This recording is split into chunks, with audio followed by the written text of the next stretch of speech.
রাত্র গভীর হয়েছে, আপনারা মাহফিল শুরু হয়েছে, আলোচনা শুনতেছেন এবং আমাদের মুহতারাম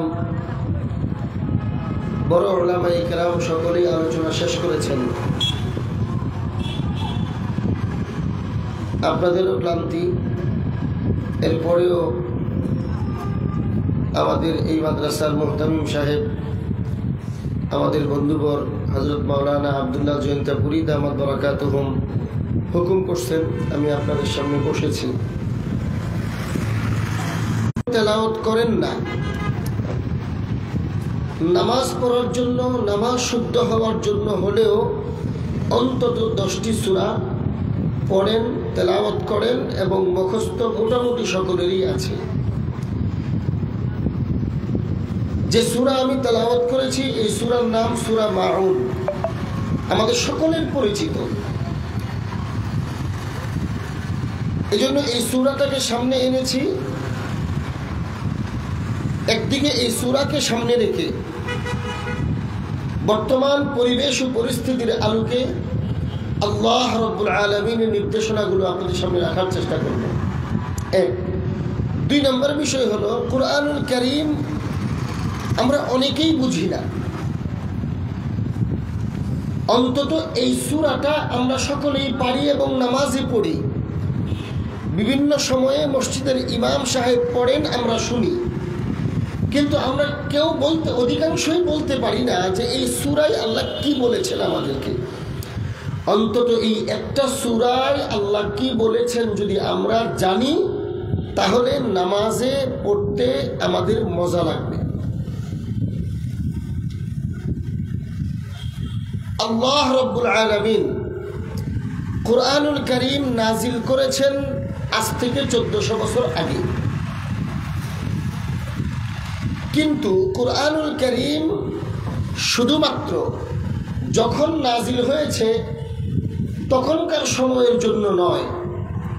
কুরআনুল কারীম যাদের উপর নাজিল হয়েছে শুধুমাত্র তাদের জন্য নয়, বরং কুরআন যখন নাজিল হয়েছে, যাদের উপর নাজিল হয়েছে তখন তাদের জন্য যেমন উপযোগী ছিল। এই কোরআনের একটা বড় মুজিজা হলো এটা, কোরআন জীবন্ত, কুরআনুল কারীম জীবন্ত কিতাব। সুতরাং কুরআনুল কারীম জীবন্ত কিতাব, কুরআনুল কারীম জীবন্ত কিতাব। সুতরাং যেই লোকটা যখন কোরআন পড়বে, যে কোনো মানুষ 1400 বছর আগে যখন কোরআন নাজিল হয়েছিল তখন যিনি পড়েছেন তিনি যেভাবে এই কোরআনকে তার সময়ের জন্য প্রাসঙ্গিক বুঝেছেন এবং তিনি এটা বুঝেছেন যে কোরআন আজকে আমার সমস্যার সমাধান দিয়ে নাজিল হয়েছে, ঠিক তেমনিভাবে কিয়ামত পর্যন্ত কোরআন দুনিয়াতে যে কোনো সময় যিনি পড়বেন তিনি পড়ে কথা বলতে হবে যে আহারে কোরআন যদিও নাজিল হয়েছে 1400 বছর আগে, কিন্তু আজকে আমি যে বিপদে পড়েছি, আজকে আমি যে সমস্যায় পড়েছি, কোরআন দিয়ে আমার সমস্যার সমাধানের জন্য আমাকেই সরাসরি নির্দেশ করছে। এটা কোরআনের একটা মুজিজা। আপনি কোরআন পড়লে, কোরআন বুঝলে, কোরআনের মর্মপাঠ করলে আপনি এটা বুঝবেন না যে কোরআন নাজিল হয়েছে 1400 বছর আগে, এটা কোরআন পুরাণ কথা বলে না। আজকে আপনি কি সমস্যার সম্মুখীন হয়েছেন, কোরআন আজকে পড়লে আপনি বুঝবেন যে আমার সমস্যার সমাধান কোরআন আমাকে দিচ্ছে। এই জন্য আমাদের উস্তাদরা বলেছেন, একজন মুফাসসির, তাফসীরুল কোরআন হয় না, তাফসীর মাহফিল হয়, আমাদের মুফাসসিরিন উলামায়ে কেরাম তাফসীর করেন। আমাদের তাফসীরের উস্তাদগণ বলেছেন একজন প্রকৃত মুফাসসিরের সফলতা হলো ওইটা, তিনি যখন কোরআন জাতির সামনে বর্ণনা করবেন, জাতির সমসাময়িক অবস্থাকে সামনে রেখে কোরআনের বর্ণনা সমসাময়িক অবস্থার আলোকে সময়ের ভাষায় জাতির কাছে উপস্থাপন করতে পারা, এটা হলো একজন মুফাসসিরের মূল সফলতা। এই জন্য সূরা মাউন আমি আপনাদের সামনে তেলাওয়াত করেছি। আমাদের দেশের একটা বড় পরিস্থিতি হলো, বড় ধরনের একটা পরিবর্তন হয়েছে আমাদের দেশে। আমাদের দেশে বড় ধরনের একটি পরিবর্তন হয়েছে, এটা আমরা সবাই জানি না। পরিবর্তনটা হলো রাজনৈতিক পরিবর্তন। এই পরিবর্তন আজ থেকে 2-3 মাস আগে 5 আগস্টে আমাদের দেশে রাজনৈতিক বড় একটা পরিবর্তন হয়েছে, আমরা সকলেই জানি। 16 বছর প্রতিষ্ঠিত একটি রাজনৈতিক দলের পতন, রাষ্ট্রীয় দায়িত্বে থাকা, দীর্ঘ সময় পর্যন্ত দায়িত্বে থাকা একটি দায়িত্বশীল সরকারের পতন, নতুন করে এই বাংলাদেশ আবার নতুনভাবে চলছে 3 মাস যাবত। আমরা এদেশে বেশিরভাগ মুসলমান সূরা মাউন এবং এর আগের কয়েকটা সূরা থেকে, সূরা ফিল থেকে মূলত আল্লাহ রাব্বুল আলামিন আমাদেরকে নির্দেশনা দিচ্ছেন কখনো কখনো জাতির রাজনৈতিক পরিবর্তন ঘটে। কিভাবে ঘটে? জাতির রাষ্ট্রীয় দায়িত্বশীলরা তথা সরকারে যারা থাকে তারা কখনো কখনো দায়িত্ব পেয়ে, দায়িত্ব স্থায়িত্ব হওয়ার কারণে তারা রাষ্ট্রের জনগণের উপরে জুলুম করে, যাকে রাষ্ট্রীয় সন্ত্রাস বলা হয়। যাকে রাষ্ট্রীয় সন্ত্রাস বলা হয়, জালেমদের জুলুম যখন আস্তে আস্তে বাড়তে থাকে, একটা সময় জালেমের পতন হয়, মজলুমের বিজয় হয়। জালেমের পতন হওয়ার পরে দেশের যে একটি পরিস্থিতি বিরাজ করে, কি পরিস্থিতি? অশান্তি, নিরাপত্তাহীনতা এবং সবচেয়ে বড় সমস্যা দেখা দেয় দ্রব্যমূল্যের ঊর্ধ্বগতি। জিনিসপত্রের দাম নাগালের বাহিরে, দরিদ্রতার একটা অবস্থা তৈরি হয়, অর্থনৈতিক মন্দা দেখা দেয়। এই পরিস্থিতিতে আল্লাহ রাব্বুল আলামিন আমাদেরকে শেখাচ্ছেন সূরা কুরাইশ, সূরা মাউনে, জাতি আবার নতুন করে কিভাবে উঠবে, জাতি আবার নতুন করে কিভাবে তৈরি হবে। রাষ্ট্রীয় জালেমের পতনের পরে রাষ্ট্রের জনগণের দায়িত্ব কি? রাষ্ট্রীয় জালেমের পতনের পরে রাষ্ট্রযন্ত্র কোনো দায়িত্বশীল ছাড়া চলে না। এক জালেমের পতন হওয়ার পরে এখানে দায়িত্বশীল অন্যরা আসে, অন্যরা আসলে তাদের কাজ কি হবে, রাষ্ট্রের দায়িত্ব তারা কিভাবে পালন করবে, জনগণের উপরে তারা কিভাবে তাদের নীতিমালা চালাবে, অর্থনৈতিক পরিস্থিতি কিভাবে চলবে, রাজনৈতিক পরিস্থিতি কিভাবে হবে, রাজনৈতিক স্থিতিশীলতা কিভাবে আসবে, দেশের শান্তি কিভাবে আসবে, জনগণের কাজ কি হবে, সামাজিক উন্নয়নের জন্যে, পারিবারিক উন্নয়নের জন্যে, অর্থনৈতিক উন্নয়নের জন্যে এই সামগ্রিক একটা কাঠামো আল্লাহ রাব্বুল আলামিন সূরা কুরাইশ এবং সূরা মাউনে আলোচনা করেছেন। সুতরাং এই পরিস্থিতিটা আল্লাহ আগে আলোচনা করেছেন সূরা ফিল। সূরা ফিলে আল্লাহ শিখাইছেন রাষ্ট্রীয় জালেমের পতন হয় আল্লাহ রাব্বুল আলামিনের তৌফিকে।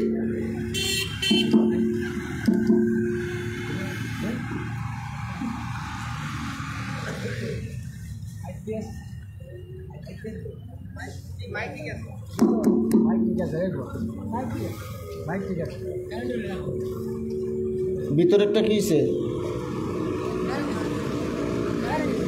ভিতরের মাইক, বাইরেরটা চলে। স্পিকার বন্ধ, সবগুলা চলে, খালি স্পিকার বন্ধ।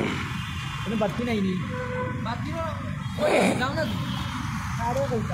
জেনারেটর নাই,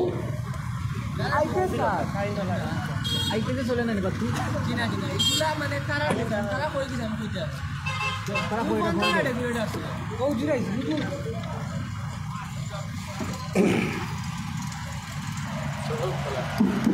বুঝা যাবে, বোঝা যাইতেছে? ঠিক আছে। আল্লাহ রাব্বুল আলামিন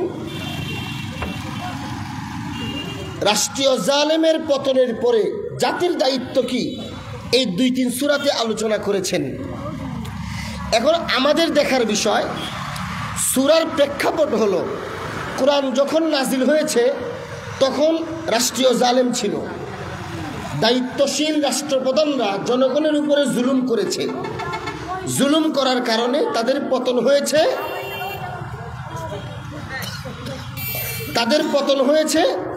তাদের পতন হওয়ার পরে আল্লাহ রাব্বুল আলামিন ওই সময়ের জালেমদের আলোচনা করে নির্দেশনা দিয়েছেন। এখন আমাদের দায়িত্ব কি? আমরা যখন সূরা ফিল পড়ব, সূরা কুরাইশ পড়ব, সূরা মাউন পড়ব, তখন এর ঐতিহাসিক প্রেক্ষাপট যদিও 1400 বছর আগে, কিন্তু আমরা পড়ার সময় 1400 বছর আগের জালেমের কথা মাথায় রাখলে, আজকের জালেমের কথা মাথায় না রাখলে আমরা কোরআন বুঝবো না। এটা হলো কোরআন বুঝার একটা মূলনীতি। হ্যাঁ, কোরআনের তাফসীর হবে এইভাবে যে আগের জালেমদের ব্যাপারে আল্লাহ বলছেন, কিন্তু আল্লাহ ওই জালেমের কথা কোরআনে কেন বললেন?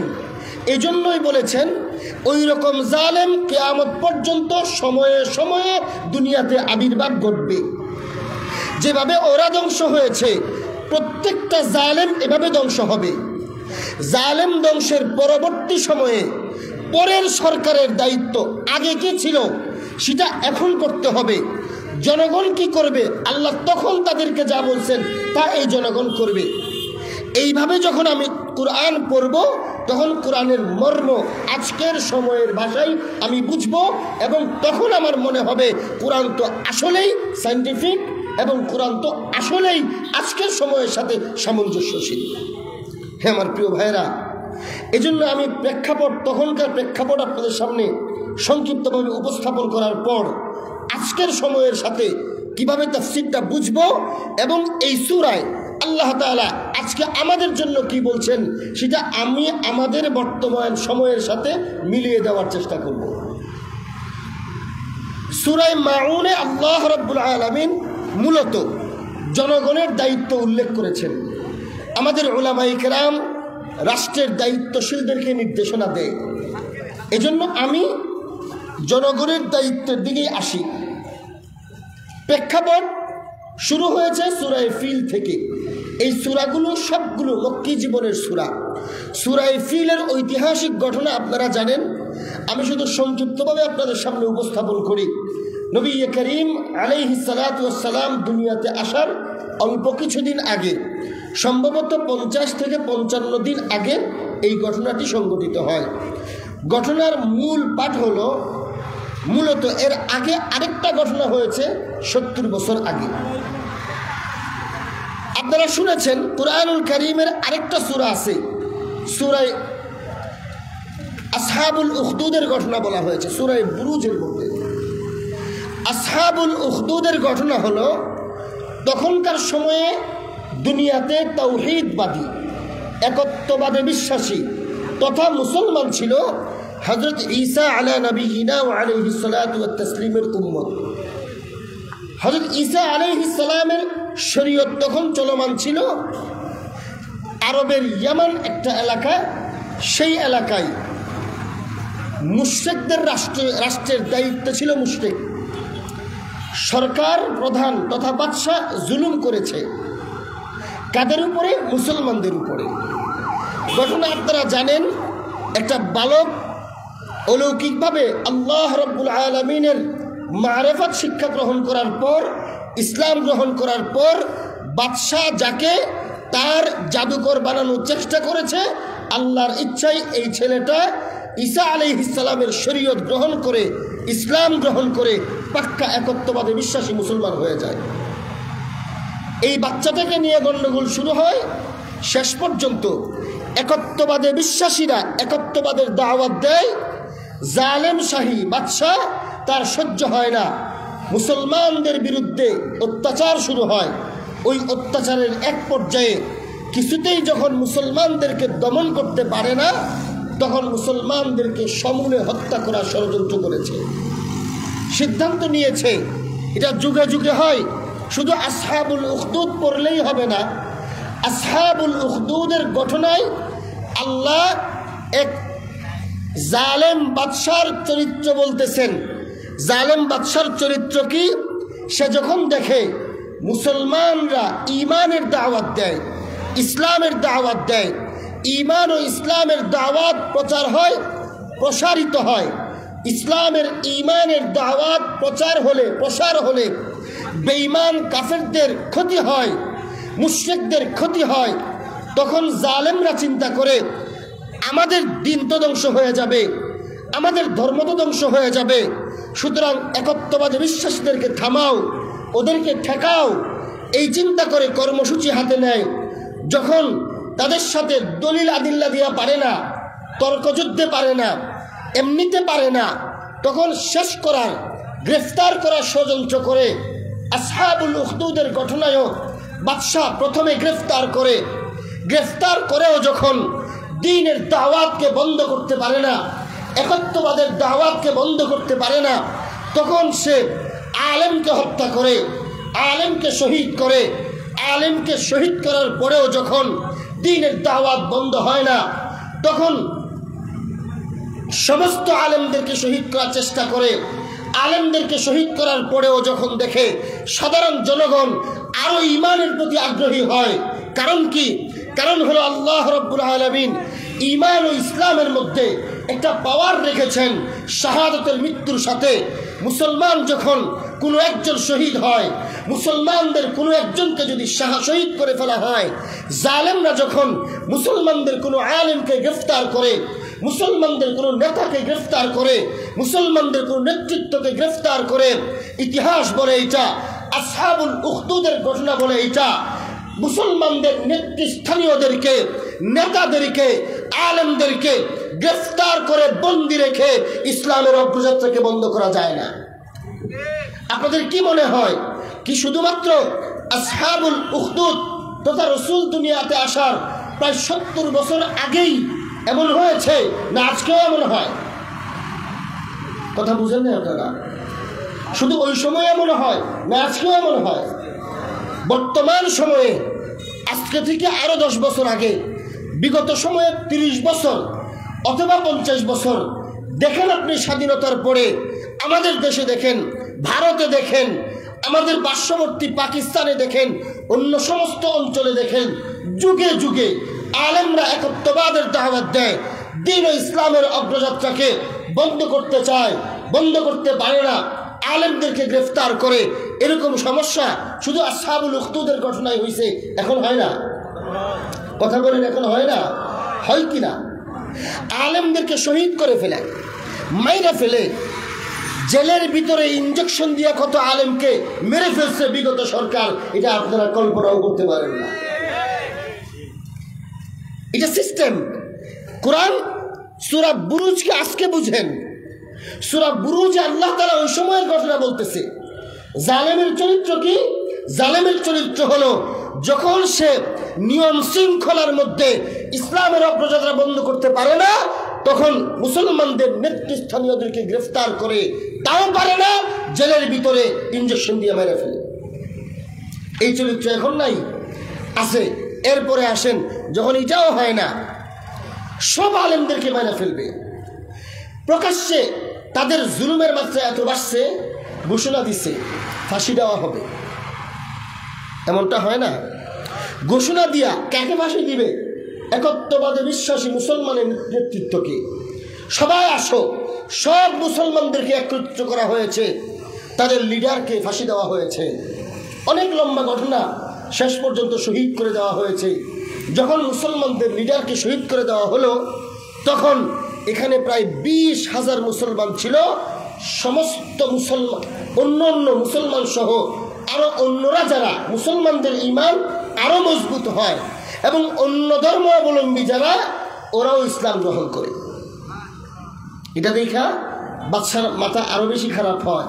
তখন বাদশাহ নির্দেশ দেয়, বড় আগুনের গর্ত করো, আগুন জ্বালাও, জিদ দে, সব মুসলমানকে বাইরে ফেলো। বিশাল আগুন জ্বালানো হইল, কারণ রাষ্ট্রীয় দায়িত্ব যাদের হাতে থাকে ওদের অনেক ক্ষমতা থাকে, ক্ষমতার অপব্যবহারও তারা করে। রাষ্ট্রযন্ত্র যাদের হাতে, ওদের কোনো কিছুই ওদের পড়ুয়া হয় না। ঠিক ওই জালেমও তাই করলো, বিশাল বড় বড় গর্ত করলো, সেখানে মুসলমানদেরকে জ্বলন্ত আগুনে নিক্ষেপ করে করে শহীদ করে দেওয়া হলো। একজন মহিলার কোলে বাচ্চা ছিল, ছোট একটা বাচ্চা। এই বাচ্চা, দুধের বাচ্চা, এক বছর বা আরও ছোট, ওই মহিলা আগুনে ফেলে দিবে। মহিলাকে বলে তুমি ঈমান ছেড়ে দাও। মহিলা ঈমান ছাড়ে না, তাহলে আগুনে নিক্ষেপ করব। এই মহিলাটা চুপ করে আছে কেন? বাচ্চার জন্য। এটা হলো মা। নিজের ঈমানের জন্য তো সে আগুনে ঝাঁপ দিতে প্রস্তুত, কিন্তু বাচ্চার কষ্ট হবে সে চিন্তা করতেছে। ওই অবস্থায় এটা ছিল আল্লাহর পক্ষ থেকে এই মহিলার জন্য কারামত। বাচ্চাটার জবান খুলে গেছে। বাচ্চা বলে, মা কিসের ভয় করেন? একত্ববাদের বিশ্বাসের উপরে, ঈমানের জন্য, ইসলামের জন্য, আল্লাহর উপরে ঈমানের দাবি হলো আপনি আগুনে ঝাঁপায়া পড়েন। আপনি দেখতেছেন আগুন, আমি দেখতেছি জান্নাত। আমার পরোয়া করবেন না, ঝাঁপ দেন আপনি। সে মেরে ফেললে মেরে ফেলো, এই আগুনের ভিতরে তারা দেখছে আগুন, কিন্তু এটা আমাদের জন্য শান্তির ঠিকানা। এই হলো শাহাদাতের পাওয়ার। মুসলমানদের মুসলমান যখন কোনো কারণে শহীদ হয়, এটা মনে রাখবেন, মুসলমানদের কোনো আলেম যদি, মুসলমানদের কোনো নেতৃত্ব যদি কোনো একটা ভিত্তির কারণে, কোনো একটা মূল নীতিকে সামনে রেখে ত্যাগ স্বীকার করে গ্রেফতার হয় অথবা জীবন দেয় এবং শহীদ হয়, মনে রাখবেন তার শাহাদাতের মাধ্যমে দ্বীন ও ইসলামের দাওয়াত এবং বাড়তে থাকে। এটাই হলো সিস্টেম। যেই মাত্র সকলকে একভাবে একসাথে আগুন দিয়ে পোড়ায়া দিল, আল্লাহ রাব্বুল আলামিন কুফরি একটা সীমা পর্যন্ত সহ্য করেন, কিন্তু জুলুম সহ্য করেন না। সেই 20,000 মুসলমানকে আগুনে পোড়ায় দেয়। সেখান থেকে 2 জন মুসলমান ওইখান থেকে জীবিত চলে আসে, পলায়ন করে। তারা তো ছিল খ্রিস্টান, তখনকার খ্রিস্টান ধর্মটাই ছিল সঠিক। আমাদের রসুলের, আমাদের শরীয়ত আসার আগে তারাই ছিল প্রকৃত ঈমানদার। ওরা 2 জন চলে গেছে রোম সাম্রাজ্যে। রোমান সম্রাটের কাছে গিয়ে বিচার দিছে যে আমাদেরকে এইভাবে ওইখানে জুলুম করে আমাদেরকে শহীদ করেছে, এত বড় বড় আলেমকে শহীদ করেছে, দরবেশদেরকে শহীদ করেছে, 20,000-এর মতো মুসলমানকে আগুনে জ্বালায়া শেষ করে দিয়েছে। সুতরাং আমরা 2 জন সেখান থেকে কোনো রকম বেঁচে এসেছি। এখন আপনার কাছে আমরা বিচার চাই, আপনি এর প্রতিশোধ গ্রহণ করেন। রোমান সম্রাট যেহেতু নিজের ধর্মীয় লোক, নিজের ধর্মের লোক, উনি নিয়ত করলেন আমি প্রতিশোধ গ্রহণ করব। উনার অধীনে হাবশার একজন বাদশাহ ছিলেন।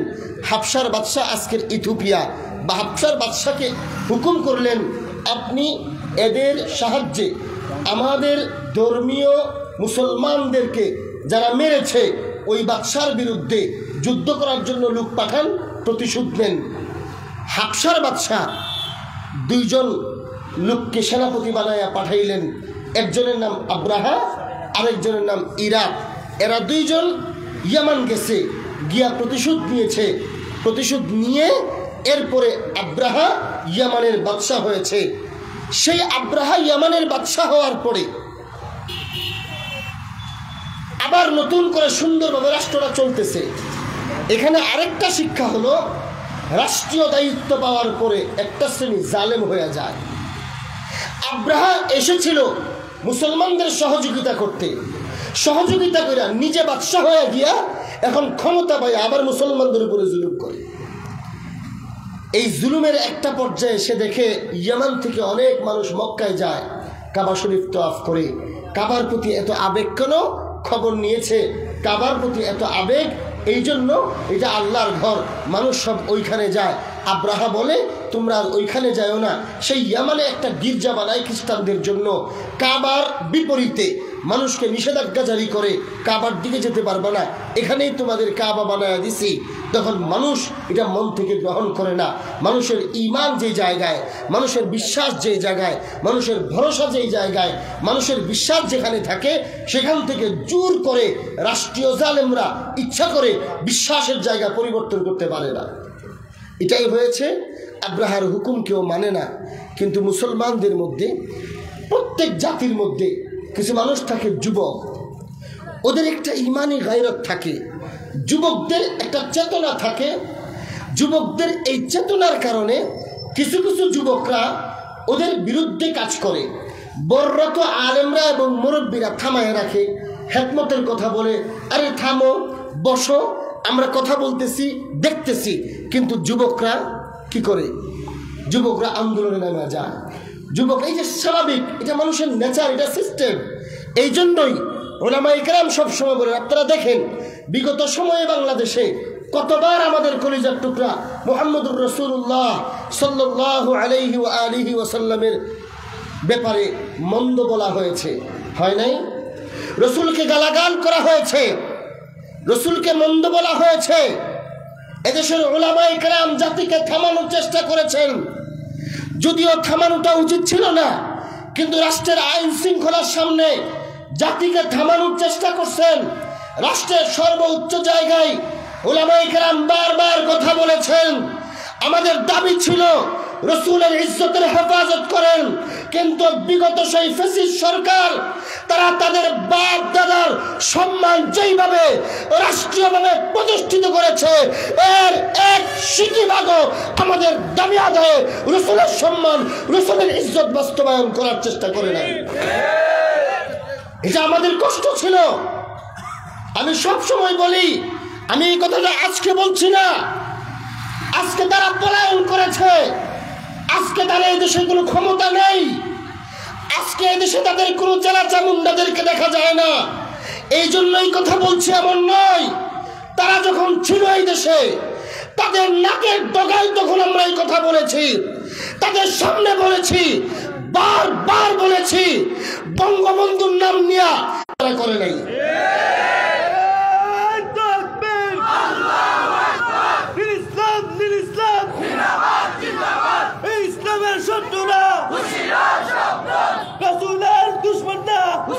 কাদিয়ানীদেরকে অমুসলিম ঘোষণা করে কাফের সংখ্যালঘু হিসাবে থাকার ব্যবস্থা করো, তারা সেটা করে নাই। আমাদের দাবি, যতগুলো দাবি ছিল, একটা দাবিও তারা আদায় করে নাই। তারা তাদের মতো ফ্যাসিস্টগিরি চালিয়ে গিয়েছে।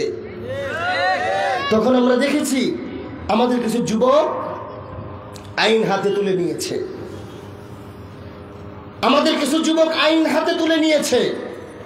আল্লাহর রাসূলকে নিয়ে যারা কটূক্তি করত, এর মধ্যে অসংখ্য ছিল, এর কয়েকটাকে কিছু কিছু যুবকরা, মুসলিম কিছু কিছু যুবকরা আইন হাতে তুলে নিয়ে ওদেরকে মেরে ফেলছে। এমন ঘটনা দেশে ঘটছে। ওরা ওদেরকে জঙ্গি বলছে, ওরা ওদেরকে মন্দ বলছে। আমাদের মধ্য থেকে অনেক মডারেট মুসলিমরা, অনেক সেকুলারপন্থী মুসলিমরাও বলছে আইন আছে, শাসন আছে, রাষ্ট্র আছে, সরকার আছে, প্রশাসন আছে, আইন হাতে তুলে নিলা কেন? একটাও সভ্য সেকুলারও এই কথা বলে না, কোথায় আমার আইন? আমাদেরকে বলা হয় আইন আছে, প্রশাসন আছে, রাষ্ট্র আছে, সরকার আছে। কই? আমরা আমাদের ইমানি দাবির ক্ষেত্রে রাষ্ট্র, প্রশাসন, আইন কিছুই তো পাই নাই, কোনোদিন কিছুই তো পাই নাই। এই জন্য যখন পাই না, তখন সন্তানদেরকে আমি একটা খারাপ উদাহরণ দিই, কিছু মনে করেন না আপনারা, দিব? আল্লাহ না করুক আপনাদের মধ্যে কেউ যদি শুনেন, আমি আবারও বলছি, মাপ চায় নেই, বোঝানোর জন্য বলছি, আমাদের ইমান আজ দুর্বল হয়েছে, এই খারাপ কথাটা না বইলা বোঝানো যাচ্ছে না। আল্লাহ না করুক কেউ যদি শুনেন আপনার মাকে কেউ ধর্ষণ করছে, যদি কেউ শুনেন এবং এই ধর্ষককে যদি আপনি চিনেন, জানেন, আপনি কি এখানে বসে থাকবেন? আপনি কি আইনে কখন পুলিশ আসবে বসে থাকবেন? এখন বাজে রাত্রে 12:15। এখন কি কোনো পুলিশ স্টেশনে গিয়া পুলিশকে সজাগ পাইবেন? ওসি থাকবে, মামলা লিখবে, কোন সময় সকাল হবে, কোন সময় অফিস টাইম হবে, কোন সময় মামলা করবেন। এত ভদ্র হয়েছেন নাকি আপনারা? কথা বুঝেন? এত ভদ্র আছে কোনো যুবক? যদি বলে থাকেও যদি কোনো যুবক এত ভদ্র, এ সমাজের মানুষ তাকে ভালো বলবে? কি করবেন আপনি? আপনি হাতে লাঠি নিবেন, তারা পাইলে আগে তারা পিঠাইবেন, পারলে মেরে ফেলবেন। এটাই হলো দেশের আইন, এটাই দেশের আইন। ভদ্রতা সব জায়গায় খাটে না। এই জন্য আমি কি, তখন আপনি কি বলবেন? যখন যদি বিচারের কথা হয় তখন বলবেন আমার মায়ের ইজ্জত নষ্ট হইল কেন? তখন পুলিশ কইছিল, পুলিশের কি দায়িত্ব সেটা ছিল না? এখন আপনার কি মনে হয় আপনার মায়ের ইজ্জতের চাইতে আপনার রাসূলের ইজ্জত কি বড় না? এটাই মূল কথা। আমরা বলতে পারি, কিন্তু যুবকরা তো মানবে না। কোনো একজন মায়ের আদর্শ সন্তান হলে, কোনো একজন মায়ের সৎ সন্তান হলে তার বাবা হয়তো চোখের পানি ফেলবে আর সকাল হওয়া পর্যন্ত বিচারের অপেক্ষায় থাকবে, কিন্তু ছেলে কিন্তু কামেরটা গড়াইয়া ফেলবে। কথা বুঝেন নাই? এটা সিস্টেম। এজন্য আমাদের কিছু যুবকরা এবং শরীয়তের বিধান ওইটাই, একটা জায়গায় শরীয়ত সবচেয়ে বেশি কঠিন, এক জায়গায় মুক্তাদের শাস্তি হলো মৃত্যুদণ্ড, কিন্তু তাকে গ্রেফতার করা হবে, জেলখানায় বন্দি করা হবে, জেলখানায় রেখে তাকে বুঝানো হবে তুমি কেন মুরতাদ হইলা, তুমি কেন মুরতাদ হইলা, তুমি কেন দিন ছেড়ে দিলা, দেখো তোমার কোনো প্রশ্ন থাকলে বলো।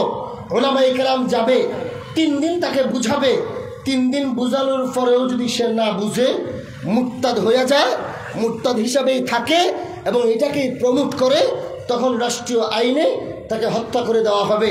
এটা হলো শরীয়তের বিধান। কিন্তু এক জায়গায় শরীয়ত সবচেয়ে কঠিন, সেটা হলো যদি দুনিয়াতে কেউ আল্লাহ না করুক আমাদের কলিজার টুকরা মুহাম্মদুর রাসূলুল্লাহ সাল্লাল্লাহু আলাইহি ওয়া আলিহি ওয়াসাল্লাম পড়েন না দুরূদ শরীফ? কোন মজলিসে একবার পড়া তো ওয়াজিব, না পড়লে গুনাহ হবে। আর একবার ওয়াজিব দেখা শুধু একবারই পড়বো, বোনাসের দরকার নাই তো। কথা বুঝেন নাই? বোনাসের দরকার আসেনি? একবার তো ডিউটি পড়তেই হবে, না হলে পানিশমেন্ট হবে, বিচার হবে। আর বেশি হইলে বোনাস, ওই বোনাসের আমাদের দরকার নাই। এই জন্য যতবার কোনো মজলিসে দুরূদ শরীফ রসুলের নাম হবে ততবার আমরা দুরূদ শরীফ পড়ার চেষ্টা করব।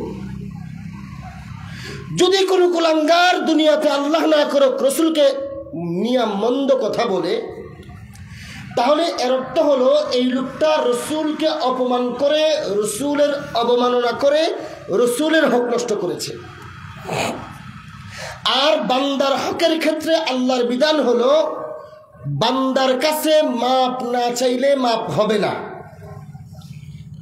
আর রসুলকে অবমাননা করার শাস্তি হলো যদি রসুল ক্ষমা না করেন তাহলে তার মৃত্যুদণ্ড। সুতরাং এখন যেহেতু রসুল দুনিয়াতে নাই, রসুলকে কটূক্তি করে রসুলের হক নষ্ট করেছে, এমন হক যেই হকের ক্ষমা না হইলে শাস্তি হলো মৃত্যুদণ্ড। আর ক্ষমা করার মালিক একমাত্র তিনি, যার হক নষ্ট করেছে। আর তিনি যেহেতু দুনিয়াতে, দুনিয়ার সিস্টেমে বা হায়াতে নাই, এই জন্য ওনার কাছে ক্ষমা চায়া ক্ষমা পাইছি কিনা এটা বুঝারও কোনো সুরত নাই।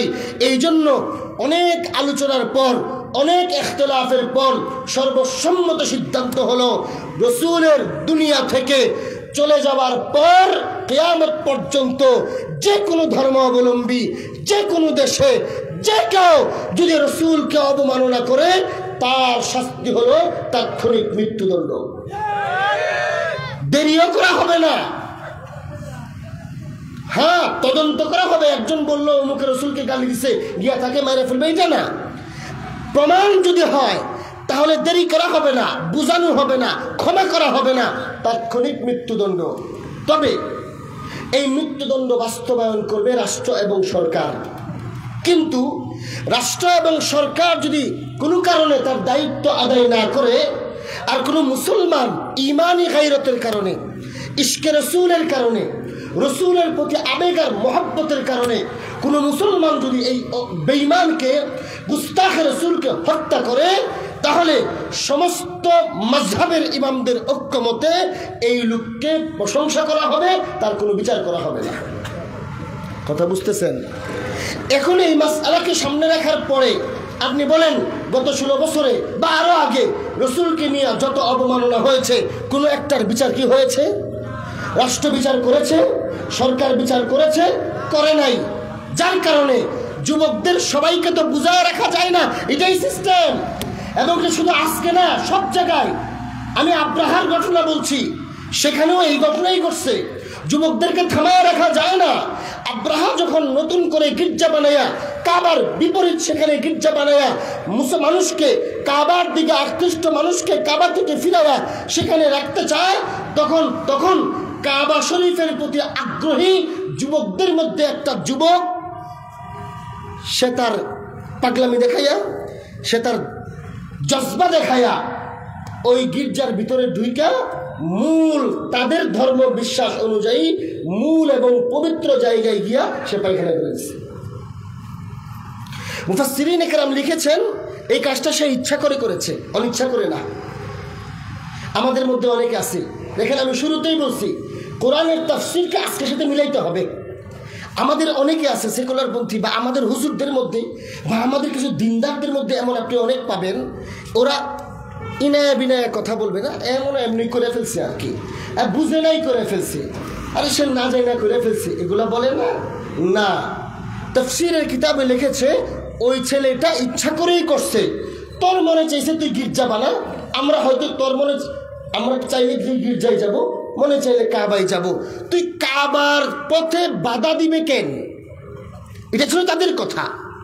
তুই তোর গির্জার দাওয়াত দে, মানুষ যেখানে যাক যা, কিন্তু না, মানুষ ওইখানে যাই না। এজন্য জোর করে রাজনৈতিক শক্তি ব্যবহার করে, রাষ্ট্রীয় শক্তি ব্যবহার করে জোরপূর্বক বিভিন্ন সুবিধা থেকে বঞ্চিত করে দেওয়ার হুমকি দিয়ে, ইমাম সাহেবকে মসজিদ থেকে বের করে দেওয়ার হুমকি দিয়ে, মাদ্রাসায় চাঁদা না দেওয়ার হুমকি দিয়া, এই হুমকি টুমকি দিয়া জোর কইরা হইলেও তারা তাদের প্রোগ্রামে নিয়ে যাবে। এরকম হয়েছে না এই দেশে? কথা বুঝতেছেন? ঘটনা কিন্তু আমি বলতেছি আব্রাহার, কিন্তু আমাদের আজকের ঘটনার সাথে মিলে কিনা এটা আপনারা মিলান। এটা সব যুগে থাকে। সুতরাং যুবকরা ইমানি জজবাই ইচ্ছা করে করলে তার প্রশংসা করতে হয়।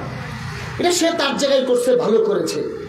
এরপরে আরেকটা ঘটনা করছে, কাবা শরীফের প্রতি যাদের মহব্বত, এমন এক গোত্রের গির্জার কাছে এক গোত্র তাবু গাড়ছে, আগুন লাগছে, গির্জাপত্র আগুন লাগছে, পুরা গির্জা আগুন লাগে পুড়ে গেছে বেশিরভাগ অংশ। একটা হলো পায়খানা করে অবমাননা করছে, আরেকটা হলো আগুন লাগছে। মুফাসসিরিন কেরাম লিখেন আগুন ইচ্ছা করে লাগায় নাই, এমনি লাগছে, আর ওই কাজটা সে ইচ্ছা করে করছে। দুইটা ঘটনার পরে আব্রাহা রাগ করছে। এখন কথা হইলো, দেখেন কি হয়েছে, অমুকে এইটা করছে, তো কি হয়েছে, এটা করছে, তার বিচার করো। কি বলে যে অমুকে এই কাজটা করছে, অন্যায় করছে, এই জন্য ইসলাম খারাপ, এজন্য হুজুর খারাপ, এজন্য আলেমরা খারাপ, এজন্য হেফাজতে ইসলাম খারাপ, কয় না মানুষ? কথা বুঝেন? এগুলো বলে। তখনও তারাও বলছে আব্রাহার কথা ছিল, তুই পায়খানা করলি কেন? তুই কাবার অনুসারী, আমার গির্জায় পায়খানা করছ, এখন তোর কাবা ভেঙে ফেলবো, এটা নিয়ম ছিল না? তার বিচার করা নিয়ম ছিল। সে তার বিচার করবে, সে পারে না তার গোত্রের লোকদের কাছে সে বিচার দিবে, ওখানে একটা সিস্টেম ছিল না। আব্রাহা তার জোর আছে, তার শক্তি আছে, তার রাষ্ট্রীয় শক্তি আছে, তার বাহিনী আছে। এখন সে বাহিনীর বেড়াগিরি দেখাবে, তোর লগে পারবো না, তোর তো কিছু করবো না, তুই এখানে অবমাননা করলি কেন? এখন তুই যার অনুসারী, আমি তাকে কিছু করবো। এই জন্য এই সিস্টেমটা তখনও ছিল। এই উদ্দেশ্যে আব্রাহা তখন বের হয়েছে। মূলত প্রেক্ষাপট ছিল এইটা। আব্রাহা মক্কায় আসছে, আমি খুব সংক্ষিপ্তভাবে বলছি। আব্রাহা মক্কায় আসছে জিদ্দা এবং এর মুজদালিফার আশপাশে এক জায়গায়, সেইখানে থাইকা খবর দিছে আব্দুল মুত্তালিবকে, রসুলের দাদা আসেন, উনি আসছেন। লম্বা সময় সংলাপ হয়েছে। উনি বুঝাইছেন, দেখো যদি কোনো বিচার আচার থাকে আমরা বিচার করি, আল্লাহর ঘরের দিকে হাত বাড়ায়ও না, তোমার হাত টিকবে না। সে অহংকার, তার ক্ষমতা। সে বলে যে আমার যেই ক্ষমতা তোমরা কিছুই করতে পারবে না। এই একটা অহংকার নিয়ে আব্দুল মুত্তালিব তখন বলছেন, এত বড় শক্তির বিরুদ্ধে যুদ্ধ করা আমার পক্ষে সম্ভব না, তুমি আমার উট দাও, আমি চলে যাই। ওনার উটগুলাও তারা চিন্তাই করে নিয়ে আসছিল, এগুলা দিয়ে দিছে। উনি চলে গেছে কাবা শরীফের দেয়ালে ধরে, গিলাফে ধরে আল্লাহর কাছে কান্নাকাটি করছে, আল্লাহ আমরা আপনার ঘরের মুতাওয়াল্লি, আপনার ঘরের তোয়াফকারী, আপনার ঘরের ইবাদতকারী, আমাদের জীবন দিয়া ঘর হেফাজত করা দরকার ছিল, কিন্তু বাহিনী যে বড় বাহিনী, আমরা পারবো না, পিষ্ট করে ফেলবে, আমরা চলে যাই নিরাপদে, আপনি আপনার ঘর হেফাজত করেন। এই কথা বইলা ওনারা চলে গেছেন, সকলকে ঘোষণা দিচ্ছেন মক্কা খালি করে তোমরা চলে যাও, কারণ আব্রাহার সাথে আমরা পারবো না, পারলে যুদ্ধ করতাম, এটাও বলছেন। আব্রাহা আসা শুরু করলো। জিদ্দা আরব সাগর থেকে এক ঝাঁক পাখি আসলো। সূরা ফিলে আল্লাহ পুরা ঘটনা বললেন। পাখির ঠুটে একটা কঙ্কর, দুই পায়ের মধ্যে দুইটা কঙ্কর, প্রতিটা পাখির কাছে তিনটা কঙ্কর। সিজ্জিলের অর্থ হলো এমন কঙ্কর যেটা পাথর না, মূলত কাদা আঠালে মাটিকে পুরাইয়া বা শুকাইয়া যে শক্ত এক ধরনের ইটের মতো বলতে পারেন, ওইগুলাকে বলা হয় সিজ্জিল। এরকম ছোট ছোট কাদা আঠালে মাটির শুকনো ছোট ছোট পাথরের টুকরা ছিল, কঙ্কর ছিল। এক একটা পাখির কাছে তিনটা, তারা উপরে আসলো, এক একটা ছাড়লো, এগুলো পরে কোনো একটা হাতির উপরে পড়ে, তো হাতির একটা হাত পুরা শরীরের মধ্যে এক ধরনের ভাইরাস ছড়ায়া যায়। কোনো একটা যোদ্ধার মাথায় পড়ে সে পাগল হয়ে যায়, কারো শরীরে পড়ে সে মারা যায়, কারো শরীরে বিষক্রিয়া ছড়ায়া যায়, ছটফট করতে থাকে। আব্রাহার শরীরে পড়লো, তো আব্রাহার শরীরে নতুন এক ধরনের বিষক্রিয়া এবং ভাইরাস ছড়ায় গেল মুহূর্তের মধ্যে। তার শরীরে পচন্দরা শুরু করলো, সে এখান থেকে ভেগে চলে গেল ইয়ামান চলে গেছে, বেশ কয়েকদিন জীবিত ছিল। তখন আস্তে আস্তে তার পচনগুলো বাড়তে লাগলো। তাফসীরের কিতাবে লেখে আব্রাহা ধ্বংস হয়েছে এভাবে, এই যে ভাইরাস ছড়াইছে, পচন্দরা শুরু হয়েছে, এগুলো আর ভালো হয় না। একটু একটু করে গোশতের টুকরা খুলা খুলা পড়ে, এক একটা আঙ্গুর খুলা খুলা পড়ে, এক একটা জোড়া থেকে টুকরা খুলা খুলা পড়ে, এইভাবে আব্রাহা শেষ হয়েছে। পুরা বাহিনীকে ছত্রভঙ্গ করে দিলেন। কিছু এখানে মরছে, কিছু চলে গেছে। দুইজন এখানে ছিল, আম্মাজান আয়েশা রাদিয়াল্লাহু আনহা বলছেন যে দুইটা এখানে ছিল, এই দুইটা অন্ধ হয়ে গিয়েছিল। এই দুইটা হলো আব্রাহার মূল হাতি বাহন, হাতির রশি যাদের হাতে ছিল, এই দুইটা লোক অন্ধ হয়ে গিয়েছিল। তারা, আম্মাজান আয়েশা বলেন, তারা দীর্ঘদিন পর্যন্ত জীবিত ছিল, মক্কায় অলিতে গলিতে ঘুরত, চলাফেরা করত, ভিক্ষুক হিসাবে চলতো। এরা অপমানিত অবস্থায় ছিল, মানুষ এদেরকে দেখলে ধিক্কার দিত, থুতু দিত। অপমানজনক অবস্থা যতদিন ছিল ততদিন ছিল। এইভাবে গোটা আব্রাহার বাহিনীকে আল্লাহ তাআলা ধ্বংস করে দিলেন। এতটুকু হইল ঘটনা। এখন এই সমাজের সাথে মিলান। এরপরে সূরা কুরাইশ, আল্লাহ বলতেছেন, দেখো সূরায়ে ফিলে এই ঘটনাটা বললাম। ঘটনার মূল কথা কি? ঘটনার মূল কথা হলো, রাষ্ট্রের দায়িত্ব পেয়ে শাসক জালেম হয়ে গিয়েছে, একত্ববাদে বিশ্বাসীদের বিরুদ্ধে জুলুম করেছে, একত্ববাদের মার্কাজকে গুড়ায় দেওয়ার চেষ্টা করেছে। মানে আব্রাহা নয়, এটা বুঝবেন। এইখানে তাফসীর বুঝার বিষয় হলো এটা, ঘটনা আব্রাহার, কিন্তু বারবার যদি আমরা আব্রাহাই পড়ি, তাহলে আজকে তো আব্রাহা নাই। 1350 বছর পরে এই আয়াত পড়ে আমাদের লাভ কি? এই সূরা পড়ে আমাদের লাভ কি? আজকে এই সূরা পড়ে আমাদের লাভ হলো, আল্লাহ আসহাবুল ফিলের ঘটনা এই জন্য আমাদেরকে শোনাচ্ছেন। দেখো, যেভাবে আব্রাহা রাষ্ট্রীয় দায়িত্ব পেয়ে জালেম হয়েছে, এই এক আব্রাহাই নয়, কিয়ামত পর্যন্ত কোরআন থাকবে, কিয়ামত পর্যন্ত আব্রাহার মতো রাষ্ট্রীয় জালেম থাকবে।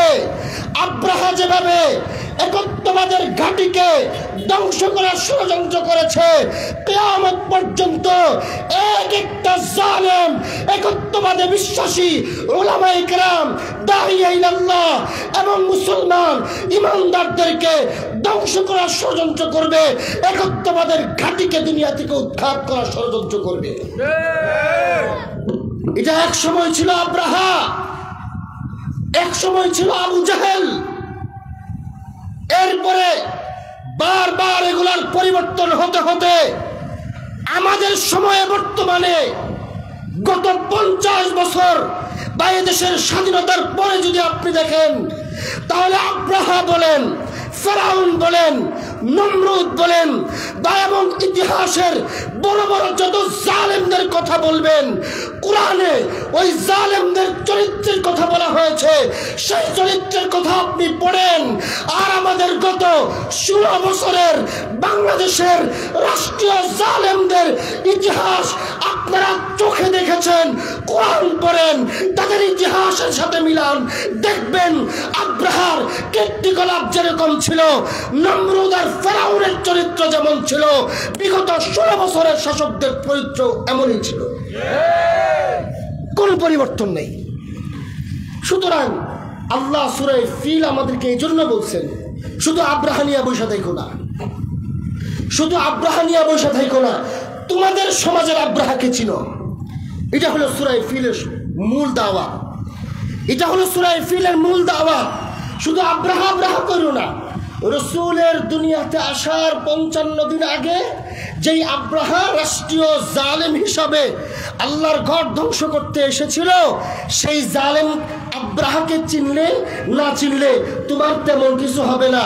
তোমার চিনতে হবে তোমার সময়ের আব্রাহাকে, এটা তোমাকে চিনতে হবে। এখন যদি এটা চিনো, তাহলে তোমার সময়ের আব্রাহার বিরুদ্ধেও তোমাকে কথা বলতে হবে, কাজ করতে হবে। এরপরে আল্লাহ বলেন একটা সময় আসবে জুলুম আল্লাহ ধ্বংস করবেন, যেভাবে আব্রাহাকে ধ্বংস করেছেন। গত 5 তারিখে আল্লাহ তাআলা 16 বছরের অপ্রতিদ্বন্দ্বী তাদের কথাবার্তা আপনি শুনেন। আমাদের এই দেশের মানুষের একটা চরিত্র যেটা ভালো না, সেটা হলো আমরা সব কিছু অল্পতে ভুলে যাই। বুঝেন নাই? তখন বলছে, আরে এত বড় ফেরাউন, কেন এটা শেষ হয় না, কেন এটা পরিবর্তন হয় না, কেউ দিজারে মারতে পারে না, কেউ যারে পরিবর্তন করতে পারে না। বিশেষ করে অতিষ্ঠ হইতে হইতে শেষ সময় একটা গেছে, মানুষ খালি কইতো আহারে কি জানি হয় না, আর পারতো না, কত চেষ্টা করা হয়েছে, না এটাকে আর শেষ করা যাবে না। আল্লাহ হেফাজত না করলে, আল্লাহ নিজ কুদরতে এদেরকে ধ্বংস না করলে আর সম্ভব না। এমন কথাই দেশের মানুষ বলে নাই? কিন্তু এই 3 মাসে এমন অতিষ্ঠ হয়েছে এই জাতি, এখন এরা বলে আগেই ভালো ছিল, আগেই বলে ভালো ছিল। আমি বলছি সূরা মাউনের মূল দাওয়াতই হলো এটা। আজকে 3 মাস যাবৎ বাংলাদেশ কেন উন্নতি করে না, এটা আমি বলতেছি। আগে এটা বুঝেন। এখনকার সময়ে আমাদের সবচেয়ে বড় সমস্যা হলো দ্রব্যমূল্যের ঊর্ধ্বগতি এবং অর্থনৈতিক মন্দা সমস্যা। এখন এটা কেন হয়েছে? এই 3 মাসের সরকারের কারণে হয়েছে। তাহলে 36 লক্ষ কোটি টাকা কারা পাচার করছে? বলে যে ব্যাংক দেউলিয়া হয়েছে। তো ব্যাংক দেউলিয়া হয়েছে, এটা ব্যাংকের দোষ? এগুলা বুঝেন না কেন আপনারা? এগুলো তো বুঝতে হবে। ব্যাংক দেউলিয়া হয়েছে, ব্যাংকের টাকাগুলো কে নিয়েছে, কারা নিয়েছে? যদি বলেন তারাই ভালো ছিল, তাহলে তাদের জন্য তো আপনি দেউলিয়া হয়েছেন। তাহলে আবার ব্যাংকে গিয়ে টাকা না পাইলে কাঁদবেন কেন? ম্যানেজারকে দূষণ কেন? প্রত্যেকটা সেক্টরকে ধ্বংস করে দিয়েছে ওই ফেরাউনের দলেরা। এরপরেও 3 মাসে আমরা অতিষ্ঠ, এটা হলো আমাদের সমস্যা। আপনি দেখেন মিলান পুরা দেশটাকে কোন জায়গায় নিয়ে গিয়েছে। আল্লাহ এখন বলতেছেন, আল্লাহ তাআলা দয়া করে যেভাবে আব্রাহাকে ধ্বংস করছে, যুগে যুগে তোমরা যেখানে ব্যর্থ হবে, আন্দোলনের পরে আন্দোলন করতে করতে তোমরা ব্যর্থ, আল্লাহ তাআলা যেভাবে আবাবিল পাঠাইয়া ওদেরকে সাহায্য করছে আর জালেমদেরকে ধ্বংস করছে, তোমরাও আন্দোলন করতে করতে ব্যর্থ হলে আল্লাহ তাআলা অলৌকিকভাবে জালেমদেরকে ধ্বংস করবেন। 5 তারিখে করছেনি? করছে। এখন আল্লাহ তাআলা সূরা কুরাইশা আমাদেরকে বলতেছেন, এটা করার পরে আমাদের কাজ কি? আল্লাহ বলেন লিইলাফি কুরাইশিন ইলাফিহিম রিহলাতাশ শিতাই ওয়াস সাইফ ফালিয়াবুদু রাব্ব হাযাল বাইত। সূরা কুরাইশের মধ্যে আল্লাহ তাআলা বুঝাইতেছেন, দেখো আব্রাহাকে ধ্বংস করার পরে কুরাইশদেরকে বলতেছেন, যেহেতু কোরআন কুরাইশদের কাছে নাজিল হয়েছে, বলেন কুরাইশদেরকে আল্লাহ তাআলা সম্মানিত করছেন আব্রাহাকে ধ্বংস করা। লম্বা তাফসীর, সেদিকে আমি যাব না। আব্রাহা এখানে আইসা পরাজিত হয়েছে। মক্কায় কোনো কিছু হয় না, ফলফলাদি হয় না, তো খাবারের প্রয়োজন হলে ব্যবসা করে বাহির থেকে আনতে হয়। কুরাইশ বছরে 2টা সফর করে, একটা ইয়ামান, একটা সিরিয়াতে। ওই 2টা সফর করে। আজকের দুনিয়ার মতো এত উন্নত ছিল না। তখনকার সময় চোর ডাকাতের ছিনতাইকারীর খুব ব্যাপকতা ছিল, অহরহ মানুষকে ছিনতাই হতো। আল্লাহ তাআলা আব্রাহাকে ধ্বংস করার পরে গোটা আরব এবং আশপাশে ছড়াইয়া দিছেন, কুরাইশ এমন এক জাতি, আব্রাহার মতো হাতি বাহিনীও পরাজিত হয়েছে। এখন এদের সাথে আর কেউ কথা বলে না, কথা বাড়াবাড়ি করে না। ব্যবসা করতে যায়, কিনতে যায়, দামাদামি করে না। এরা বিক্রি করলে যেই দাম চায় ওই দামে কিনা নেয়। ওরা কিছু কিনতে চাইলে যা বলে তা দিয়েই বিক্রি করে দেয়।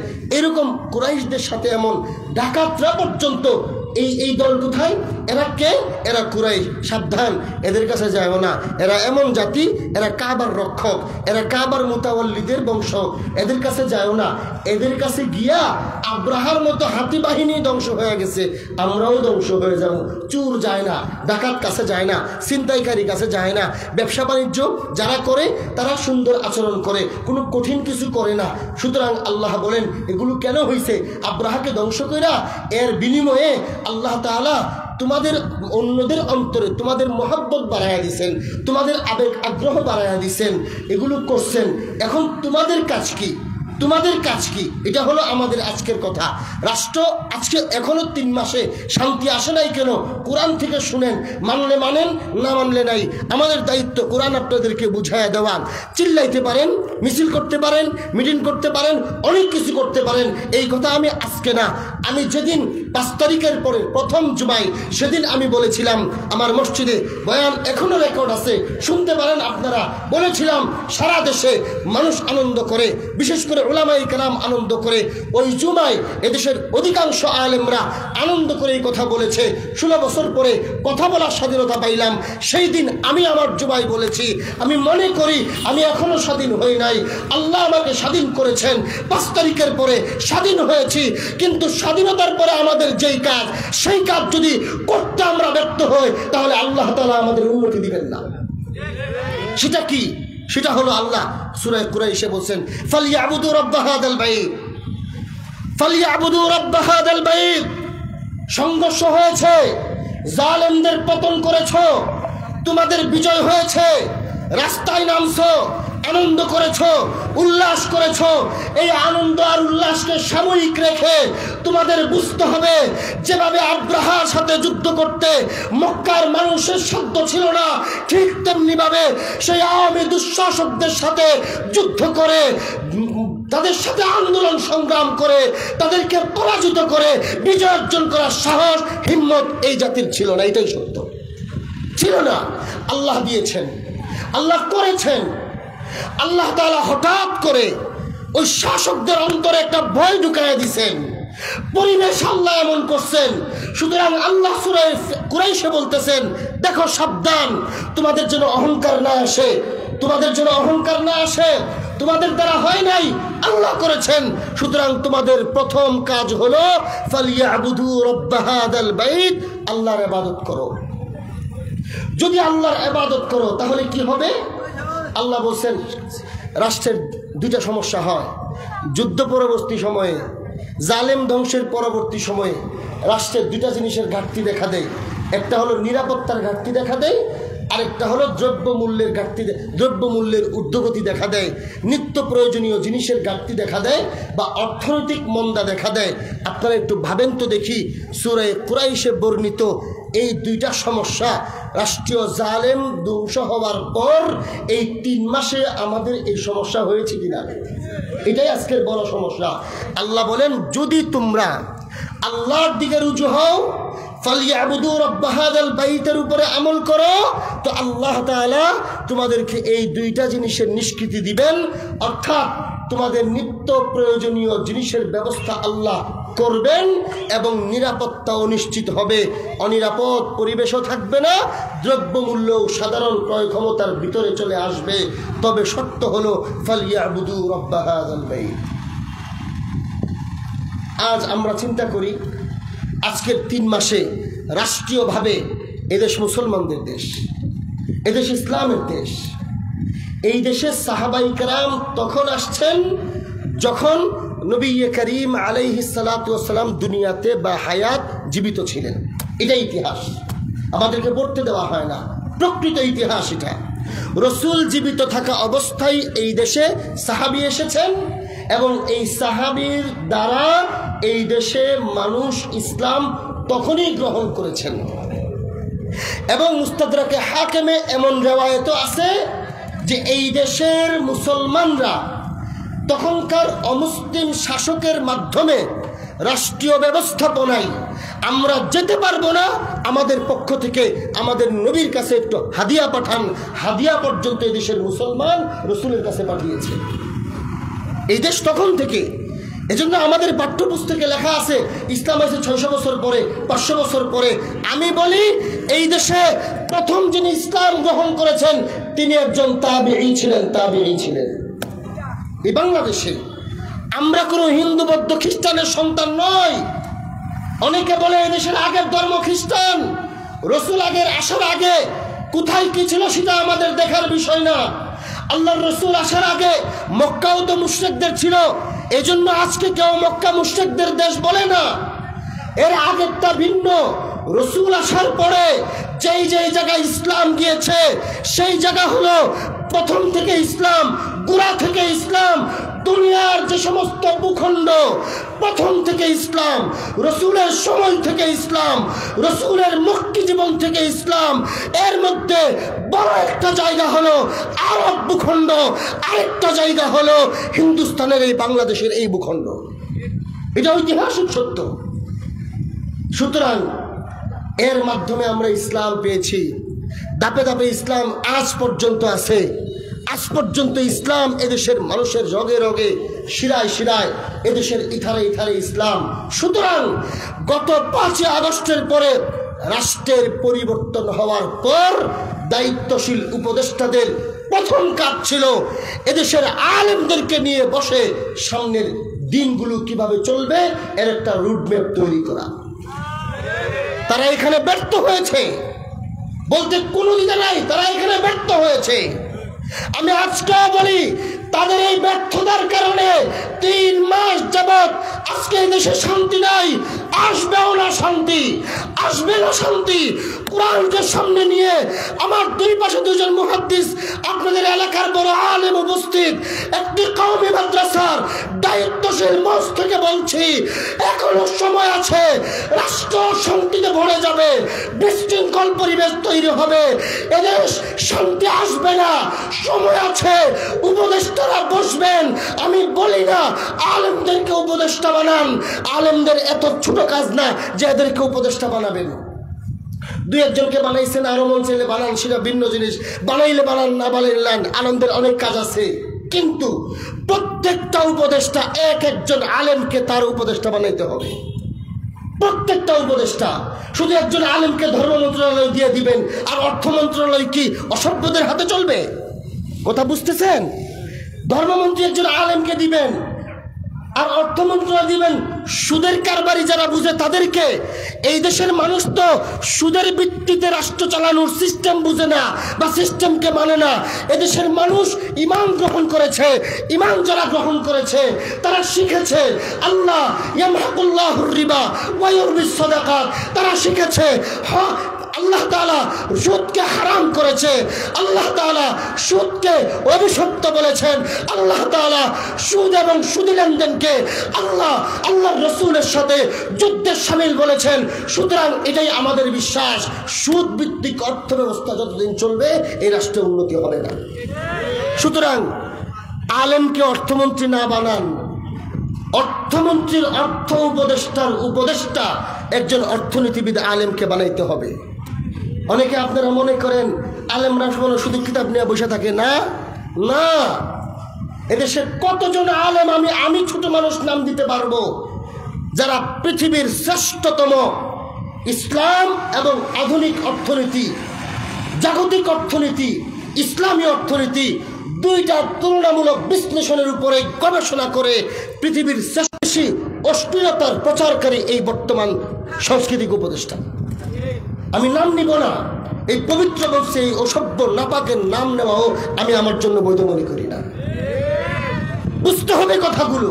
সংস্কৃতি রাখছে, ভারতের এক দালালকে দিয়া রাখছে, ইহুদিদের এক কুকুরকে দিয়া রাখছে, সে এদেশের রন্ধ্রে রন্ধ্রে অনইসলামিক সংস্কৃতিকে ঢুকায়া ঢুকায়া সেই দেশকে ধ্বংস করে ফেলবে। এটা বুঝেন না আপনারা এবং আমরা বুঝি না। সুতরাং এটা মনে রাখতে হবে, আল্লাহ তাআলা বলেন রাষ্ট্রীয় জালেম ধ্বংস হওয়ার পর দেশের জনগণের এবং দেশের বর্তমান দায়িত্বশীলদের প্রথম কাজ হলো ফালিয়াবুদু রাব্বা হাযাল বাইত। এরপরে আসছে সূরা মাউন, এখানেও আল্লাহ তাআলা জনগণের আরো কয়েকটা কথা বলছেন। أرأيت الذي يكذب بالدين فذلك الذي يدعو اليتيم ولا يحض على طعام المسكين فويل للمصلين الذين هم عن صلاتهم ساهون الذين هم يراءون ويمنعون الماعون। এই সূরার মূল বক্তব্য হলো আল্লাহ তাআলা আমাদেরকে বুঝাচ্ছেন, দেখো যখন রাষ্ট্রীয় জালেমদেরকে ধ্বংস করা হয় এমনি তো হয় না, একটু ঝগড়া বিবাদ হয়, এই ঝগড়ায় কিছু মানুষ মারা যায়। আমাদের 5 তারিখের আগস্টের আগের আন্দোলনে মানুষ মরে নাই, বুঝেন না আপনারা? মানুষ মরছে, প্রায় 2000-এর উপরে মানুষ মারা গেছে। শুধু তাদের এতিম সন্তান আছে, তাদের বিধবারা আছে, যারা হাত পা পঙ্গু হয়ে গেছে তারা আছে। আল্লাহ বলতেছেন এখন জনগণের কাজ হলো এই জালেম ধ্বংস হওয়ার পরে দেশ যে একটা গন্ডগোল আছে, আগুন না পুরাই দিছে না, সব ক্ষতি হয়েছে না, এই ক্ষতিটা পুষাইতে হবে। কিভাবে পুষাইবা? সবাই যদি সবার নিজের কথা থাকে, যাদের টাকা ছিল এরা নিজের টাকা নিয়ে বসে রয়েছে, যাদের ক্ষতিগ্রস্ত হয়েছে ওদেরকে কে চালাবে? ওদেরকে তুমি দেখাশোনা করবা না, তো ওরা তো ক্ষতিগ্রস্ত হবে, তখন তো দেশে আবার গজব নামবে। এজন্য এইখানে আল্লাহ সামাজিক কিছু নীতি শিখাচ্ছেন। কি শিখাচ্ছেন? বলেন যে তোমাদের সমাজের এতিমদের দেখাশোনা করো, হক আদায় করো। দরিদ্র সীমার নিচে যারা বসবাস করে, তোমার চরিত্রকে রাষ্ট্রীয় জালেম ধ্বংস হওয়ার পরে জনগণকে এগুলো থেকে এদিকে আগে আসতে হবে। কি করতে হবে? দরিদ্র সীমার নিচে যারা বসবাস করে তাদের দেখাশোনা করতে হবে। চাউলের দাম বাড়ছে, ডাইলের দাম বাড়ছে, ডিমের দাম বাড়ছে, গ্যাসের দাম বাড়ছে, বাড়ে নাই? এখন যাদের টাকা পয়সা একটু আছে ওরা আশপাশে গরিবদের দেখাশোনা করবে। যাদের ঘরে একালে ডিম আছে, অন্তত একটা ডিম প্রতিবেশী কেউ যদি এমন থাকে যে 15 টাকা দিয়ে একটা ডিম কিনতে পারে না, তার ঘরে একটা ডিম হইলেও পাঠাবে, 3টা তুমি খাও, একটা তারা 2 জনে ভাগ করে খান। এরকম চরিত্র নিজেকে মধ্যে গড়তে হবে। এবং আবার প্রত্যেক সূরায়, এই সূরায়ও আবার নামাজের তালকিন করা হচ্ছে। এবং শুধু নামাজ নয়, মনোযোগ সহকারে নামাজের তালকিন করা হচ্ছে। আগে বলছেন ফালিয়াবুদু রাব্বা হাযাল বাইত, আর এখানেও বলছেন মনোযোগ সহকারে নামাজ পড়বা, নামাজের গুরুত্ব দিবা, নামাজের ব্যাপারে অবহেলা করবা না। আর একদম সাধারণ জিনিসের উদাহরণ দিয়েও আল্লাহ বলেন ওয়ায়ামনাউনাল মাউন, তোমাদের সমাজে কিছু মানুষ থাকবে ছোটখাটো জিনিস প্রয়োজন হবে, যেমন কথার কথা আপনার ঘরে একজন মেহমান আসছে, মেহমানদারি করবেন, সুন্দর একটা বাটি নাই, একটা প্লেট নাই, আপনারা অল্প কয়েকটা আছে, নিজেরা থাকেন, চলেন খাবার খান। মেহমান আসছে, 3টা প্লেট বেশি লাগবে, নাই আপনার ঘরে, পাশের বাড়িতে গেছেন, ভাই আমার বাড়িতে মেহমান আসছে, একটু 2-3টা প্লেট দিলে একটু পরে আবার দিয়ে যাব। সে কি করে? না দিতে পারবো না, না করে দেয়। আছে না এমন? মুফাসসিরিন একরাম বলেন এর অর্থ হলো, মাউনের অর্থ হলো এমন ছোট ছোট সাধারণ জিনিস, সুই, সুতা, রশি, দাও, ডেক, প্লেট, চায়ের কাপ, টিস্যু, গামছা, স্যান্ডেল, এগুলো একদম নিত্য প্রয়োজনীয় ছোটখাটো জিনিস না? এই জিনিসগুলো যখন কেউ চায় দেয় না, চরিত্র এত নিচু হয় ওই জালেমদের কারণে। জালেমরা এক নায়কতন্ত্র একটি সিস্টেম চালু করে, যার কারণে তাদের মতো চরিত্র জনগণের হয়ে যায়। যারা পুঁজিপতি, টাকা পয়সা আছে, ওরা সাধারণ নাগরিকদেরকে মানুষই মনে করে না। আল্লাহ বলেন এই চরিত্র এখন আর থাকলে চলবে না, জালেমের পতন হয়েছে, এখন তোমারও চরিত্র পাল্টাইতে হবে, মানুষের সহযোগী হইতে হবে। হ্যাঁ আমার প্রিয় ভাইরা, এই 3টা সূরাকে আমি আপনাদের সামনে রাখলাম, আমার আজকের রাষ্ট্রের পরিস্থিতিকে আপনার সামনে রাখলাম। খুব ভয়াবহ একটা পরিস্থিতির সামনে আমরা আজকে জাতি। মনে করেন না কোনো সমস্যা নাই, আমাদের এই পরিস্থিতিটা আমেরিকাও ভালো চোখে দেখছে না, ভারতও ভালো চোখে দেখছে না, আমাদের ভিতরে থেকে যাওয়া পরাজিত শক্তির চোররাও ভালো চোখে দেখছে না। যে কোনো সময় বড় ধরনের আঘাত এবং চাপ প্রয়োগের চেষ্টা করবে। এই জন্য জাতিগতভাবে জনগণ হিসাবে আমাদের দায়িত্ব হবে ইবাদতে মগ্ন হওয়া, আল্লাহর দিকে রুজু হওয়া, নামাজে সিজদায় আল্লাহর কাছে সাহায্য চাওয়া, নামাজে মনোযোগী হওয়া, লম্বা সিজদা করা, সকাল সন্ধ্যা জিকিরের প্রতি মশগুল হওয়া, দুরূদ শরীফ বেশি বেশি পড়া, উলামায়ে কেরামের শরণাপন্ন হওয়া, এ ধরনের মাদারিসগুলোকে স্থায়ী করে রাখা, কোরআনের তেলাওয়াতের প্রতি আগ্রহী হওয়া, নিয়মিত অন্তত দৈনিক অল্প সময় হলেও কুরআনুল কারীমের তেলাওয়াত করা। এরপরে যত ভালো কাজ আছে এই কাজগুলো আমরা করব এবং সাধারণ নাগরিকদের সাথে সুন্দরভাবে চলব। আমাকে আল্লাহ যতটুকু দিয়েছেন আমি চলব, অন্যকে সহযোগিতা করব, এইভাবে নিজের চরিত্রকে গঠন করব। পাশাপাশি আমাদের দায়িত্বশীলদেরকেও চিন্তা করতে হবে ওনারা এই দেশটাকে কিভাবে চান।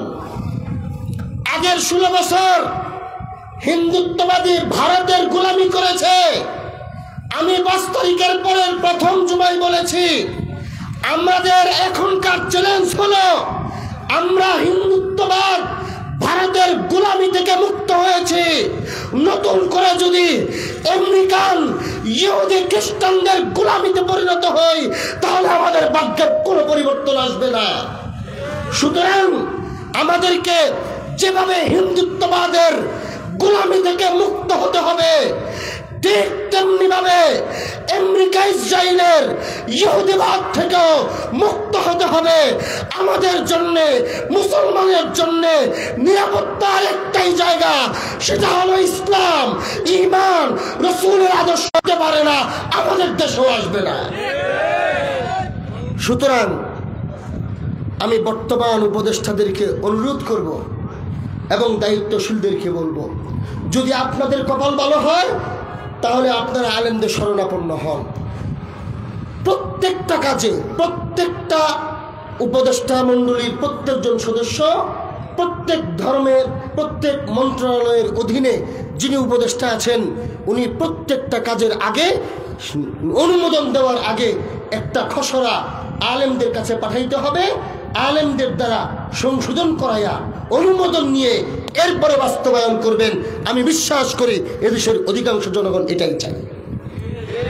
আর না হলে 5 তারিখে বঙ্গবন্ধুর মূর্তিগুলোকে রশি দিয়া ভাঙছে, কেউ প্রস্রাব করে দিছে, কত কিছু করছে। এগুলা কারা করছে? হুজুররা করছিল? এগুলা হুজুররা করছে? এগুলা হুজুররা করে নাই। দেখেন আপনি, এখনো ফুটেজ আছে। 2 ঘন্টার মধ্যে সারা বাংলাদেশের বঙ্গবন্ধুকে পূজার যেই জায়গায়, দেবতার যেই জায়গায় নিছে, 2 ঘন্টার ভিতরে এদেশের মানুষ বঙ্গবন্ধুর প্রত্যেকটা মূর্তি শুধু নয়, ছবিগুলা পর্যন্ত খুঁজা খুঁজা উঠায় ফেলছে। এটাই হলো এদেশের মানুষের মূল চরিত্র। এটা বুঝুক আর না বুঝুক, স্বীকার করুক আর না করুক, এটাই মূল চরিত্র। আর দেখেন লেখায় মূল স্লোগান 8টা বা 12টা, এর মধ্যে একটা স্লোগান ছিল জাতির পিতা ইব্রাহিম, বঙ্গবন্ধু শেখ মুজিব, গোলাপডিন। এটা মূল থিম ছিল, কোন আলেমরা বানায় দেয় নাই। আমি বিশ্বাস করি এটাই হলো এদেশের মানুষ। আমি আবারও বলছি, আমরা সতর্ক হই। আমাদের দেশের শান্তি শৃঙ্খলা, আইন, নিরাপত্তা সব আল্লাহর দিকে রুজু হওয়ার দিকে। ফালিয়াবুদু রাব্বা হাযাল বাইত। আল্লাহ ওয়াদা করছেন তোমাদেরকে আল্লাহ তাআলা নিরাপত্তাও দিবেন, চলাফেরা করা। এই ব্যাপারে আমরা সতর্ক হই, আলেমদের তত্ত্বাবধানে নিজেকে গড়ে তুলি। ইনশাআল্লাহ, সুম্মা ইনশাআল্লাহ আমি বিশ্বাস করি হয়তো এখন যারা ক্ষমতায় আছে ওদের শুভবুদ্ধির উদয় হবে, দেশে শান্তি আসবে। যদি এটাও না হয়, ইনশাআল্লাহ সামনে আসবে, ইনশাআল্লাহ সামনে আসবে। হয়তো আরেকটা সংগ্রাম লাগতে পারে, আরেকটা সংগ্রাম হয়তো করা লাগতে পারে। তবে আমি এটা বিশ্বাস করি, যদি আবার এদেশে কোনো অভ্যুত্থানের প্রয়োজন হয়, সে অভ্যুত্থান হবে ইমানের অভ্যুত্থান, সে অভ্যুত্থান হবে খেলাফতের অভ্যুত্থান, সে অভ্যুত্থান হবে মুসলমানদের শাসন ব্যবস্থার অভ্যুত্থান। আল্লাহ তাআলা আমাকে, আমাদের সকলকে বুঝার, আমল করার এবং প্রস্তুতি নেওয়ার তৌফিক দান করেন। প্রত্যেকের যার যার জায়গা থেকে যার যার দায়িত্ব পালন করার তৌফিক দান করেন। আমিন। ওয়া আখিরু দাওয়ানা আনিল হামদুলিল্লাহি রাব্বিল আলামিন। আসসালামু আলাইকুম ওয়া রাহমাতুল্লাহ। আলহামদুলিল্লাহ, আলোচনা তো শুনবারই মন চায়, এবং এমন এক ব্যক্তির আলোচনা। আমি আগেই বলছি যে যারা আলোচনা শুনলে আমরা আল্লামা মামুনুল হক সাহেবের কিছুটা ছোঁয়া পাই। ইনশাআল্লাহ আল্লাহ চাহে তো আরেকজন মামুনুল হক আমরা আমাদের বাংলাদেশে দেখতে চাই। ইনশাআল্লাহ মামুনুল হক